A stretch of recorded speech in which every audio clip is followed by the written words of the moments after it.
మన భారత న్యాయ వ్యవస్థలో ఒక విప్లవాత్మకమైన సాధనముందండి.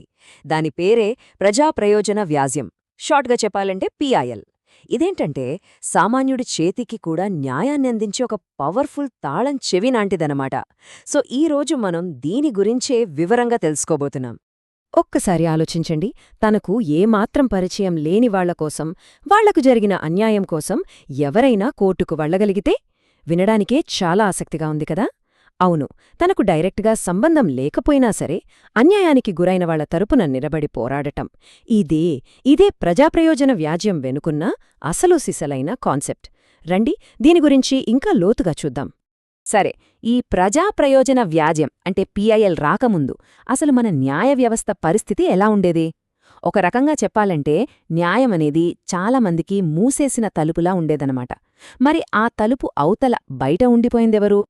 ఆ మూసే ఉన్న తలుపుకి ఒక పెద్ద తాళం ఉండేది. ఆ తాళం పేరే లోకస్ స్టాండీ. ఈ రూల్ ప్రకారం ఏంటంటే, ఎవరికైతే నష్టం జరిగిందో, ఎవరి హక్కుకైతే భంగం కలిగిందో కేవలం వాళ్లు మాత్రమే కోర్టుకు వెళ్లగలరు, అంతే. వేరే వాళ్లు వాళ్ల తరఫున వెళ్లడానికి అస్సలు వీల్లేదు. చాలా చాలా కఠినంగా ఉండేది ఈ నియమం. సో దీనివల్ల ఏమైందంటే, పాపం పేదరికం వల్ల, చదువుకోకపోవడం వల్ల, లేదా సామాజికంగా వెనకబడడం వల్ల కోర్టు మెట్లు ఎక్కలేని వాళ్లు లక్షల మంది. వాళ్లందరికీ న్యాయమనేది అందని ద్రాక్షలాగే మిగిలిపోయింది. వాళ్ల గొంతు వినిపించడానికి, వాళ్ల తరఫున పోరాడడానికి ఎవ్వరూ ముందుకు రాలేకపోయారన్నమాట. ఇలా మూసుకుపోయిన న్యాయం తలుపుల్ని తెరవాలంటే దానికొక కొత్త తాళంచెవి కావాలి కదా. బస్ సరిగ్గా అక్కడే ప్రజాప్రయోజన వ్యాజ్యం అనే ఈ అద్భుతమైన ఆలోచన పుట్టింది. ఈ కాన్సెప్ట్ ప్రయాణం కూడా చాలా ఆసక్తికరంగా ఉంటుంది. ఇది మొదట 1960లలో అమెరికాలో పుట్టింది. అక్కడ ప్రాతినిధ్యం లేని వర్గాల కోసం దీన్ని తీసుకొచ్చారు. ఆ తర్వాత 1980ల నాటికి ఈ ఆలోచన మన భారతదేశానికి చేరింది. ఇక్కడ justice V R Krishna Iyer, justice P N Bhagwati లాంటి గొప్ప న్యాయమూర్తులు వాళ్ల క్రియాశీలతతో దీనికి ప్రాణం పోశారనే చెప్పాలి. అసలు సింపుల్గా చెప్పాలంటే ఈ ప్రజాప్రయోజన వ్యాజ్యం అంటే ఏంటి? సమాజం పట్ల బాధ్యత ఉన్న ఏ వ్యక్తి అయినా సరే, లేదా ఏదైనా సామాజిక సంస్థ అయినా సరే, పేదరికం వల్లో మరో కారణం వల్లో కోర్టుకు వెళ్లలేని వాళ్ల తరఫున వాళ్ల హక్కుల కోసం పోరాడటమే పిఐఎల్.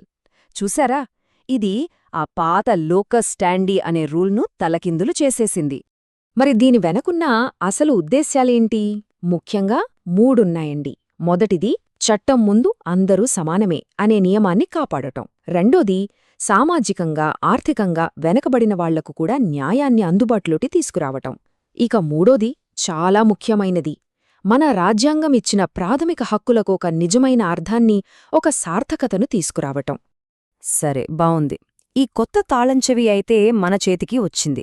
మరిది ఏ తలుపులను తెరుస్తుంది? అంటే ప్రజా ప్రయోజన వ్యాజ్యం పరిధి ఎంతవరకుంది, ఏ అంశాలు దీని కిందకొస్తాయో ఇప్పుడు చూసేద్దాం. ఒక్కసారి ఈ పట్టిక చూడండి, మనకొక క్లియర్ ఐడియా వస్తుంది. ఏవి పిఐఎల్గా యాక్సెప్ట్ చేస్తారు, ఏవి చెయ్యరు అనేది ఇక్కడ ఉంది. ఉదాహరణకి వెట్టిచాకిరీ, పర్యావరణ కాలుష్యం, మహిళలపై జరిగే దాడులు ఇలాంటి పెద్ద సామాజిక సమస్యలను పిఐఎల్గా తీసుకుంటారు. కాని మరోవైపు చూడండి, భూస్వామి కౌలుదారుల మధ్య గొడవలు లాంటి వ్యక్తిగత విషయాలను సాధారణంగా స్వీకరించరు. అంటే దీనికోసం సుప్రీంకోర్టు చాలా స్పష్టమైన గైడ్లైన్స్ ఇచ్చిందన్నమాట.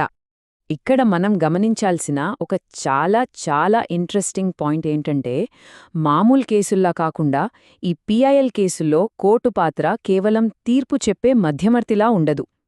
అలా కాకుండా సామాజిక న్యాయాన్ని నిలబెట్టడం కోసం చాలా యాక్టివ్గా, క్రియేటివ్గా ముందుకొస్తుంది.